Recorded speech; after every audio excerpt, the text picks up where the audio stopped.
జనసేన అధినేత పవన్ కళ్యాణ్ పై వైసీపీ నేత పోతిన మహేష్ విమర్శలు చేశారు. చంద్రబాబును కలిసిన తర్వాత పవన్ ఎన్ని ఆస్తులు కొన్నారో చెప్పాలని అన్నారు. విశాఖ మినహా జనసేన ఎక్కడా కనిపించడం లేదన్న పోతిన చంద్రబాబు దగ్గర పవన్ ఎంత ప్యాకేజీ తీసుకున్నారో చెప్పాలని డిమాండ్ చేశారు. బ్లాక్ మనీని హరిహర వీరమల్లు సినిమాపై పెడుతున్నారని ఆరోపించారు పోతిన మహేష్. పవన్ కళ్యాణ్ గారు మిగతా ఉమ్మడి 10 జిల్లాల్లో జనసేన పార్టీ నాయకత్వం గాని జన సైనికులు గాని ఎక్కడా లేరు.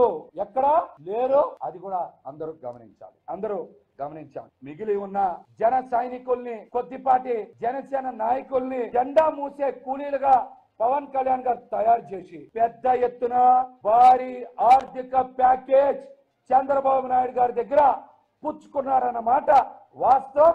ఈ విషయాన్ని అందరూ కూడా గమనిస్తూనే ఉన్నారు. చంద్రబాబు నాయుడు గారు అరెస్ట్ అయిన తర్వాత పవన్ కళ్యాణ్ గారు రాజమండ్రి వెళ్ళి నిలాఖత్ అయిన తర్వాత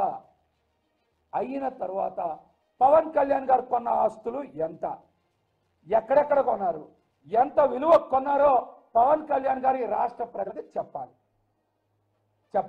చెప్పకపోతే కొన్ని ఆస్తుల్ని నేనే బహిర్గతం చేస్తా. కొన్ని విషయాలు నాకు తెలుసు కాబట్టి ఆధారాలతో సహా బయట పెడతా.